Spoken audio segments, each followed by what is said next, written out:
বাংলাদেশে অনেক রাজনৈতিক সংগঠন আছে এবং সংগঠনের চেয়ারম্যান এবং মহাসচিব এখানে উপস্থিত আছে। বিশেষ করে বাংলাদেশ ২১ পার্টির মহাসচিব এবং চেয়ারম্যানকে জানাচ্ছি লাল গোলাপের শুভেচ্ছা। এবং উনি আজকে ৪টা বছর যাবৎ হাঁটি হাঁটি পা পা করে এগিয়ে নিয়ে আসছে বাংলাদেশ ২১ পার্টি। ২১ বলতে মনে সারা দিয়ে ২১। তো ২১ পার্টির প্রোগ্রামে আজকে আমি বেশি কথা বলবো না, ২-৩টা কথা বলবো, হচ্ছে গুরুত্ব সহকারে আপনার মনোযোগ সহকারে শুনবেন।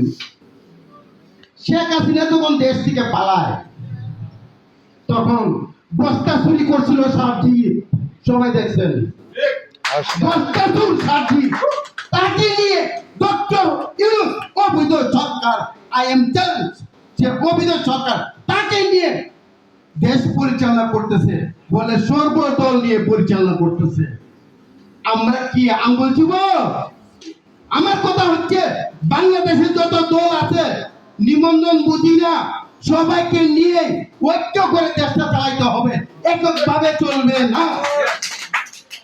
সবাই বলে সংস্কার চাই, আমি চাই আগে চাই ডক্টর ইউনূস, সে সংস্কার হবে। কারণ আজকে বাবার সামনে মেয়েকে দর্শন হচ্ছে, স্বামীর সামনে স্ত্রীকে দর্শন করতেছে। ডক্টর ইউনূস সাহেব, আপনার মেয়েকে দর্শন যদি করে আপনার সামনে, আপনার স্ত্রীকে দর্শন করে আপনার সামনে, কি করবেন? আপনি চেয়ারে বসেছেন, আপনি ব্যর্থতার ক্লানি আজকে আমাদের গায়ে পড়তেছে। যে দুর্নীতি করেছে 15 বছর প্রায়শ্চিত সে ভুগতেছে, সে এখন দেশে নাই। আপনি দেশে থাকার পরে আজকে জনগণ নিরাপত্তাহীনতা ভুগতেছে। একটা যুবতী মেয়ে রাস্তা হাঁটতে পারে না, ভালো একটা অ্যান্ড্রয়েড মোবাইল নিয়ে রাস্তা হাঁটতে পারে না, 500 টাকা নোট নিয়ে রাস্তা হাঁটতে পারতেছে না। মানুষ অসহায়। আমলি খারাপ ছিল, বিএনপি খারাপ ছিল, তারপরে জনগণ গিয়ে আশ্রয় নিতে পারছিল, বিচার দিতে পারছিল যে ভাই এই সমস্যার সমাধান কি। আজকে অভিভাবকহীন বাংলাদেশ, এই বাংলাদেশ সুর পাটপান নিয়ে রাজনীতি চলবে না। বাংলাদেশে 146টা দল আবেদন করেছে, তাদেরকে নিয়ে বসে সিদ্ধান্ত নিতে হবে। বাংলাদেশটা তাদের পাবার না।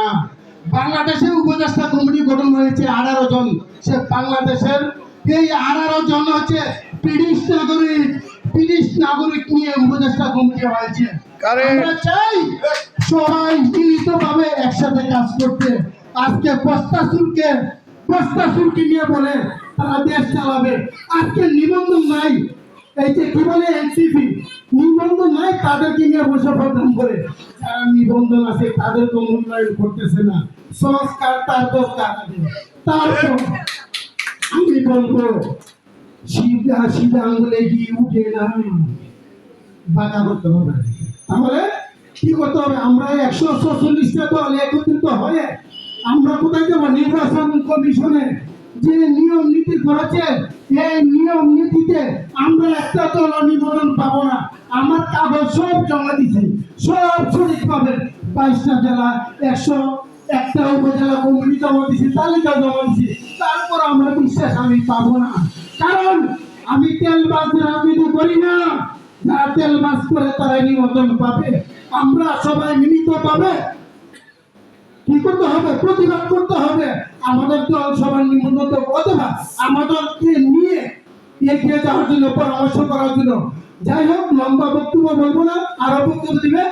আমি যে কথাগুলো বলছি আপনার মনোযোগ সহকারে দায়িত্ব পালন করার চেষ্টা করবেন। আর খুব শীঘ্রই আমরা 101টা দল নিয়ে আমরা জোট গঠন করবো।